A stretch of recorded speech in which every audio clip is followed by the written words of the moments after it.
안녕하세요. 결혼을 목전에 두고 시댁 쪽과 의견이 맞질 않아 한동안 힘든 시간을 보내다가 얼마 전 파혼하게 된 20대 후반의 여자입니다. 결혼을 약속한 남자친구와는 연애를 해서 만났어요. 저보다 나이가 많아서 남자 쪽에서 결혼을 서두르게 되었습니다. 연애하면서 그렇게 큰 다툼도 문제도 없었고 저도 막연하게 이 사람과 언젠간 결혼을 할 수도 있겠다 하는 생각을 가지고 있던 터라 남자친구가 청혼을 해왔을 때 그렇게 크게 놀라지는 않았습니다. 다만 저는 청혼을 받을 때쯤엔 저에겐 결혼은 너무 이르다는 생각을 가지고 있었어요.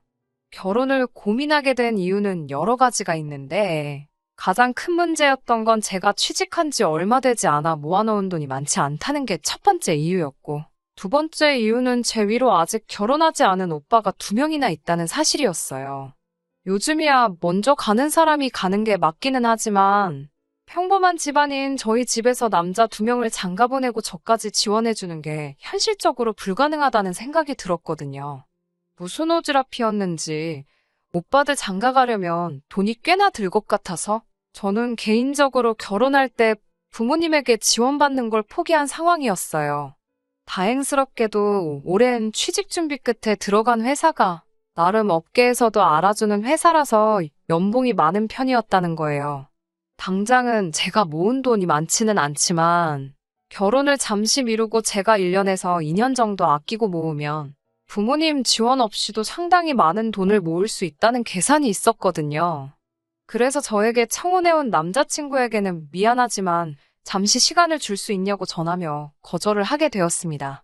당연히 남자친구는 이유가 뭐냐고 물어왔어요. 이 사실을 숨겨야 할 이유도 딱히 없었기 때문에 솔직하게 제 생각을 말해줬습니다. 남자친구는 겨우 그런 게 걱정이었냐며 지원금 하나도 필요 없고 돈도 결혼 후에 모으면 되는 거니 그냥 몸만 와도 된다고 자신있게 말하더라고요. 그러면서 자기도 사실 그렇게 모아놓은 돈이 많은 편은 아니라는 사실을 밝혀왔습니다. 남자친구는 따로 회사에 다니지는 않은데 본인 말로는 나름 유명해서 찾는 클라이언트가 꽤 있는 프리랜서라고 했습니다. 일이 많은 편은 아니지만 자기가 하고 싶을 때 일을 골라서 할 수 있는 장점이 있다고 매번 자랑처럼 이야기했는데 하는 일에 따라 다르지만 자기가 한 달 동안 일에 온 정신을 쏟는다면 웬만한 직장인들 몇 달치 월급은 우습게 번다고 자랑처럼 이야기하길래 저는 머리가 엄청 좋은가 보다 생각했어요. 그런데 모아놓은 돈을 보니까 꼭 그렇지만도 않았던 것 같네요. 당시 제 통장에 가지고 있던 돈이 2천만 원이었는데 이걸로 혼수며 결혼식 비용이나 예단까지 다 할 수 없다는 생각을 가지고 있었어요. 남자친구도 자기가 모아놓은 돈이 5천만 원 뿐이라며 처음에 시작이야 어렵겠지만 둘이서 열심히 아끼면서 모으면 제 연봉에 남자친구의 연봉까지 해서 수입이 나쁘지 않은 편이니 당장 집 한 채 가지고 시작하는 신혼부부들 정도는 우리가 금방 따라잡을 수 있지 않겠냐 하며 결혼을 서두르더라고요.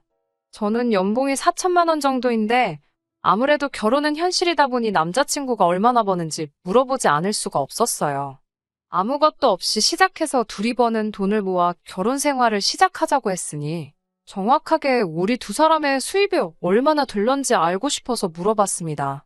남자친구는 자기 잘 버니까 걱정하지 말라며 대답을 피했고 피차 모아둔 돈이 적은 편이니 그냥 양가 지원 생각하지 말고 우리끼리 잘 준비해보자고 하면서 제 마음을 돌리려 노력하더라고요. 몸만 와도 된다는 말에 마음이 돌아선 건 아닙니다. 그래도 저는 어느 정도 돈이 모이고 나서 결혼을 하는 게 좋은 것 같다고 몇 번을 거절했지만 포기를 모르고 계속해서 저에게 같이 살자고 하는 남자친구의 기세를 이기지 못해 결국 결혼을 승낙하고 말았습니다. 저희 부모님한테 남자친구가 제게 청혼을 해왔고 저도 그 마음을 받아주기로 했다는 사실을 전했을 때 제가 걱정하는 것과는 다르게 저희 부모님은 굉장히 기뻐해 주셨고 저한테 통장 하나를 건네주셨습니다. 제가 시집갈 때를 대비해서 옛날부터 따로 모으고 계시던 거라고 하시면서요. 부모님이 지원해주신 돈과 제가 모아놓은 돈을 합치니 그때 딱 남자친구가 모아놓은 돈과 같은 액수가 되더라고요. 월세방에서 시작하지 않을까 걱정했는데 그 돈이면 살림살이나 가구 같은 거를 하나씩 차차 구해나간다는 조건으로 적당한 구축 빌라에서 시작 정도는 할 수 있겠더라고요. 기대도 안 한 지원에 저도 힘이 많이 나서 참 기분이 좋았어요. 그렇게 결혼 준비 하나씩 해나가면서 저도 웨딩드레스를 입은 행복한 신부를 꿈을 꾸고 있었습니다. 그때까지 정말 아무런 문제도 없었고 남자친구가 저의 남편이 되어서 평생 함께하는 상상을 하며 지내고 있었습니다. 그런데 남자친구가 남자친구 어머님과 만나는 자리를 마련하겠다고 말하며 저녁 약속을 잡더라고요. 그때가 바로 양가 상견례를 앞둔 며칠 전이었고 어차피 며칠 뒤면 보게 될 텐데 그 전에 미리 저를 보고 싶어 한다는 게 참 이상했어요. 남자친구가 말하기를 어머님께서 성질이 급하셔서 저를 먼저 만나보고 싶어 하신다는 대답에 대수롭게 생각하지 않고 알겠다 대답한 후 약속한 날이 돼서 남자친구와 어머님을 만나러 약속 장소에 나갔습니다. 상견례가 바로 며칠 뒤였지만 그래도 첫 만남인데 빈손으로 갈 수가 없어서 급한 대로 마트에 가서 키위 한 상자를 샀네요. 받으시면서 들고 다니기 번거로운데 뭘 이런 걸 하냐며 다음부터는 봉투로 하면 좋겠다는 대답을 듣기는 했지만 거기까지도 제가 결혼을 다시 생각하게 된 이유 축에도 끼지 못했습니다. 남자친구가 저에 대해서 자기 부모님께 따로 설명을 안 한 건지 소위들 말하는 호구조사가 시작되었습니다. 형제가 어떻게 되느냐, 부모님은 뭐 하시냐부터 제가 어느 회사를 다니는지, 거기서 월급을 얼마씩 받고 있는지 등등 개인적인 것들을 꼬치꼬치 물어보시더라고요. 저를 빨리 보고 싶어 한다 하시기에 가벼운 마음으로 나간 자리였는데 무슨 청문회를 하듯이 꼬리에 꼬리를 무는 질문 공세에 마음이 조금씩 불편해지고 있었습니다. 제 나이면 결혼을 생각할 나이일 텐데 모아놓은 돈이 적은 이유가 뭐냐고 물으시는 말에는 좀 더 좋은 기회를 찾아 취직 준비를 오래 하다 보니 일을 남들보다 늦게 시작했다고 솔직하게 대답했습니다. 입사한 지 얼마 되지는 않았지만 저는 나름 제 직장에 자부심도 있고 어디 가서 꿀리지 않는 스펙이라고 생각하는데 남자친구의 어머니는 여자가 직장 좋아서 뭐 하냐고 어차피 애를 가지면 그만두고 집에서 애나 보게 될 텐데 하시면서 여태까지의 저의 노력을 후려치기 시작하시더라고요. 그러면서 여자가 너무 자기 직업에 자부심 느끼는 게 좋을 게 없다고 말하시면서 괜히 여자가 돈 잘 벌어봐야 남편 알기나 우습게 알지 않냐고 그냥 그 회사 들어가기 전에 시집갈 돈이나 모았으면 얼마나 좋냐고 하시더라고요. 솔직히 조금 충격적이었습니다. 다른 사람도 아니고 내 남편의 어머니, 그리고 얼마 뒤에는 저의 시어머니가 되실 분의 입에서 나올 만한 말이라고 생각되지 않았거든요. 남자친구는 그런 와중에도 저를 대신에 제 변호를 해주는 게 아니라 관심 없다는 듯 핸드폰만 만지작대고 있었고요. 곧바로 그 자리를 뒤집고 나오는 방법도 있었겠지만 저도 가만히 당할 수만은 없어서 한마디 했습니다. 남자친구, 그러니까 오빠도 모아놓은 돈이 별로 없지 않냐고. 그리고 저는 안정적인 월급이지만 오빠의 경우에는 일거리가 없으면 백수나 다름없지 않냐고요. 저라도 잘 버니까 얼마나 다행이냐고 한마디 했어요. 그제서야 남자친구는 제 편을 드는 게 아니라 제 말에 발끈해서 자기가 업계에서 얼마나 유명한지나 아냐면서 마지막으로 진행한 프로젝트가 얼마짜리였는 줄 아냐고 그걸로 얼마를 벌었네 하면서 자기가 마음만 먹고 일하면 제 연봉은 아주 명함도 못 꺼낼 정도로 벌 수 있다고 말하더라고요. 그래서 잘 됐네. 그럼 결혼하고 나서는 일 골라서 설렁설렁 하지 말고 주말에만 쉰다고 생각하고 저랑 똑같이 주 5일을 근무하면 되겠다고? 그러면 없이 시작하는 결혼이라도 금방 자리 잡지 않겠냐고 웃으면서 대답해줬습니다. 그렇게 말하니 남자친구가 금세 꼬리를 내리고 결혼하면 일 열심히 해야지 중얼거리면서 정확한 대답을 피하더라고요. 여태까지 저만 후려치고 계시다가 제가 남자친구를 무시하는 발언을 하니 가만히 있을 어머님이 아니셨지요. 저보고 말하는 것 좀 보라고 하면서 이래서 자기가 돈 잘 번다고 생각하는 여자들이 안 된다고 하시면서 여자는 남편 알기를 어려운 줄 알아야 한다고 결혼하고 나면 남편한테 하는 행동거지부터 가르쳐줘야겠다고 하시더라고요. 그리고 이 자리를 만든 본론을 꺼내시더군요. 저랑 남자친구가 결혼을 위해 1억을 모아놓은 걸 알고 있다고 하시면서 우리 아들이 엄마 생각해서 부모 도움 없이 결혼하기로 생각한 건 참 장하다고 생각하긴 하지만 어떻게 또 부모가 된 입장에서 아무런 도움도 주지 않겠냐고 하시며 신혼집 마련을 위해 1억을 해주시겠다 하시더라고요. 어머님의 의외의 발언에 기대도 한 적이 없는데 대뜸 그렇게 큰 돈을 지원해 주신다니 감사하다고 말씀드렸어요. 그랬더니 적어보라고 하면서 아까까지는 눈 땡그랗게 뜨고 따박따박 말대꾸를 하더니 돈 준다니까 곧바로 표정 바뀌는 거 보라며 깔깔대시더라고요. 그러면서 우리 아들 보고 주는 거지 저를 보고 주는 게 아니라고 강조하시면서 집 명의는 남자친구 명의로 하자고 하는 겁니다. 지원해주시는 돈을 합쳐서 남자 쪽이 더 큰 금액을 해오는 건 사실이지만 사실 그 돈까지 합쳐봐야 적당한 집 구하기는 하늘의 별 따기일 테고 적당한 집을 구하려면 이젠 분명히 대출을 끼고 들어가야 할 텐데 대출은 같이 갚아나가면서 명의는 남자친구의 명의로 해야 한다 강조하시니 조금 당황스러웠어요. 구차해 보이는 것 같아서 그렇게 하기는 싫었지만 무슨 이유로 명의를 꼭 남자친구 앞으로 해야 하나 되물었어요. 그러니 어머님은 나는 내 아들을 믿지만 너는 믿을 수가 없다고 하시면서 언제 봤다고 내가 그 돈을 너한테 아들하고 공동명의를 하게 두겠냐고. 공동명의는 결혼 후에 제가 아들한테 하는 거 봐서 우리들한테 점수 좀 따고 충분히 자격이 된다 싶으면 그때 가서 공동명의를 해주겠다고 하시는 거예요. 아직도 후회가 되는 건 그때 곧바로 대답하지 못하고 주저했다는 겁니다. 돈 몇 푼에 홀랑 넘어가서 해야 될 말도 못했다는 게 지금 생각해도 자존심이 너무 상해요. 며느리 자리가 자격증이 필요한 자리인 것 마냥 점수를 따야지 공동명의로 바꿔준다는 발언에 그때 말은 못했지만 정말 눈물이 핑 돌 정도로 자존감이 무너져 내렸어요. 아무튼 그렇게 할 말 다 하신 어머님은 먼저 자리에서 일어나셨고 저는 남자친구와 둘만 남아서 이야기를 더 나눴습니다. 얼마 전까지만 해도 우리 돈 많이 모으지 못한 게 뭐가 문제냐고 맨 땅에서 같이 시작하자고 몸만 와도 괜찮다며 낭만을 부르짖던 남자친구도 어머님이 지원해 주신다는 그 돈 몇 푼의 기고만장해서 아주 저를 아래로 깔아뭉개며 대하더라고요. 이제 집이 해결되었으니 한시름 놓았다.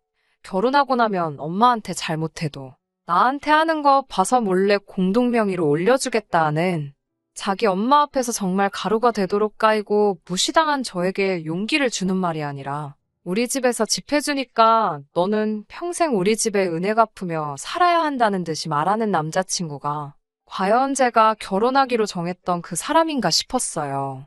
집을 해줬으니 명절날에도 시댁에 더 오래 있어야 한다? 우리 집에서는 1억을 해주는데 너네 집에서는 고작 3천만 원밖에 해주지 않지 않느냐 하면서 항상 친정보다 시댁을 우선적으로 챙겨야 한다 하고 아주 돈 얼마의 시댁을 받들어 모시라고 갑질을 하고 있더라고요. 잔뜩 주눅이 들어서 집에 왔는데 저희 어머니가 제 표정을 보더니 곧장 제가 무슨 일이 있다는 걸 눈치채시고는 엄마한테 숨기지 말고 다 말하라 하시더라고요. 그래서 고민하다가 있었던 일을 토시 하나 빠지지 않고 그대로 어머니께 다 말씀드렸습니다. 어머니는 당연히 엄청나게 분개하셨어요. 뭐 그런 사람들이 있냐고.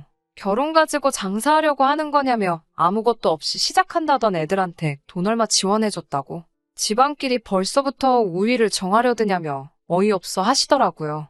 다 털어놓고 나니 어머니께서 같이 화를 내주셔도 그냥 제 기분을 위로해주는 거라는 생각밖에 들지 않고 너무 기분이 우울해서 그날은 그냥 일찍 잠에 들었습니다. 그리고 며칠 뒤 시간이 흘러 양가 상견례를 하기로 한 날이 되었어요. 저희 부모님도 일찍부터 부랴부랴 정신없이 준비하셨습니다. 그리고 그날 돈 얼마에 무참히 짓밟혔던 제 자존감을 저희 어머니께서 대신 회복해 주셨네요. 상견례 장소에 도착하자마자 저희 부모님은 대뜸 남자친구 부모님을 향해 애들 집하라고 1억을 보태주시기로 하셨다고 들었다 말씀하시고는 우리 딸한테 우리가 4억을 지원해주기로 했다 하시더라고요. 뭐하러 새로 시작하는 애들한테 대출에 부담까지 안겨주냐며 이왕 해주는 거면 화끈하게 해주자고요. 저는 깜짝 놀랐어요. 이미 지원을 해주셨는데 상상도 못한 액수를 가지고 또 지원해주신다고 하시니까요. 저희 어머니는 이어서 그 돈을 보탤 테니 애들 신혼집 명의는 당연히 우리 딸 이름으로 하는 게 맞는 거겠죠 하고 남자친구 어머니에게 물어보시더군요. 어머님은 살짝 당황하시더니 그제서야 우리도 돈을 내는데 공동명의를 하는 게 이치상 맞지 않겠냐고 하시더라고요. 저희 어머니는 어머님이 저에게 이렇게 준다 말하고 남자친구 명의로 집을 하라고 했으니 우리가 그 돈의 몇 배에 해당하는 돈을 가져왔는데 이제 와서 왜 말을 바꾸냐고 우리 딸 명의로 하는 게 뭐가 문제냐고 하시더군요. 공동명의가 하고 싶으면 같은 돈을 가져오시던지 전부 아드님 명의로 하고 싶으시면 저희가 준비한 돈의 배를 준비해오라고 하셨어요.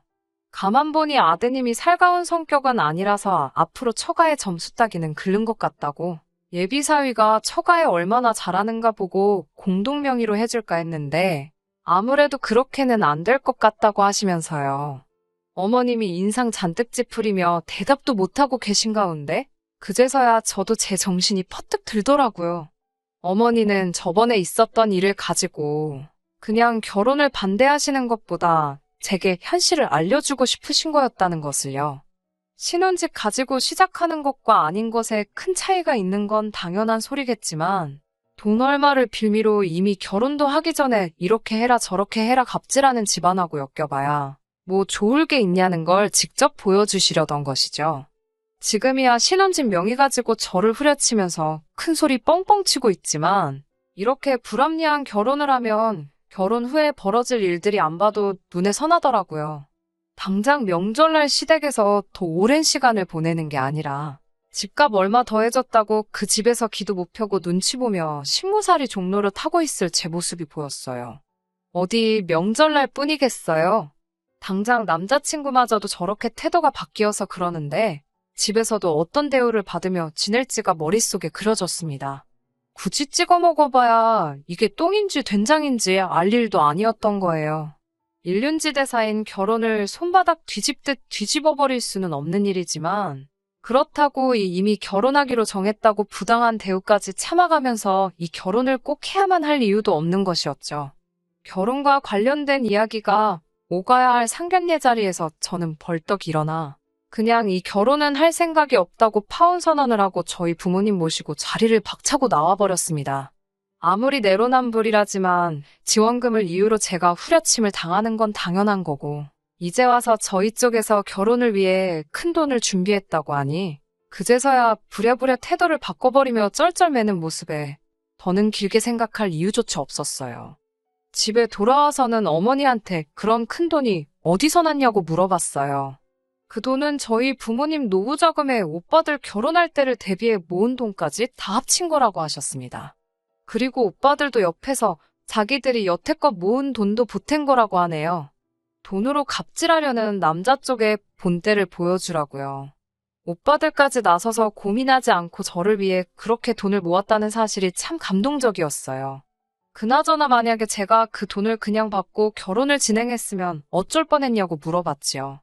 그러자 부모님도 오빠들도 하나같이 하는 말이 그 돈 가지고 둘도 없는 가족인 제가 행복하게 살 수만 있다면 돈이야 또 벌면 되는 거고 모으면 되는 거지 아깝지 않았을 거라고 하더라고요.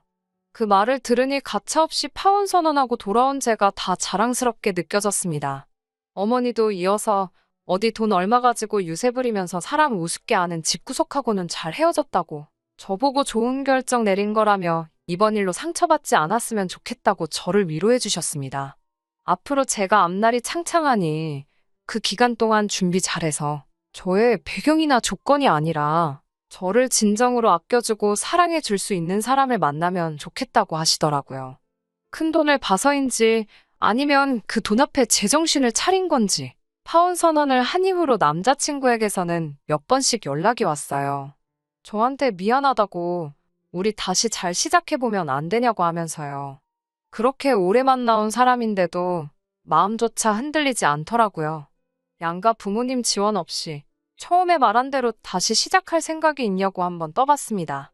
남자친구는 이런 저의 질문을 전혀 예상도 못했다는 듯이 더 쉬운 길이 있는데 뭐하러 힘든 길을 가려 하냐고 저희 부모님 지원금으로 신혼집 구하고 집도 제 명의로 하라고 하면서 저에게 다 맞춰주겠다 하더라고요.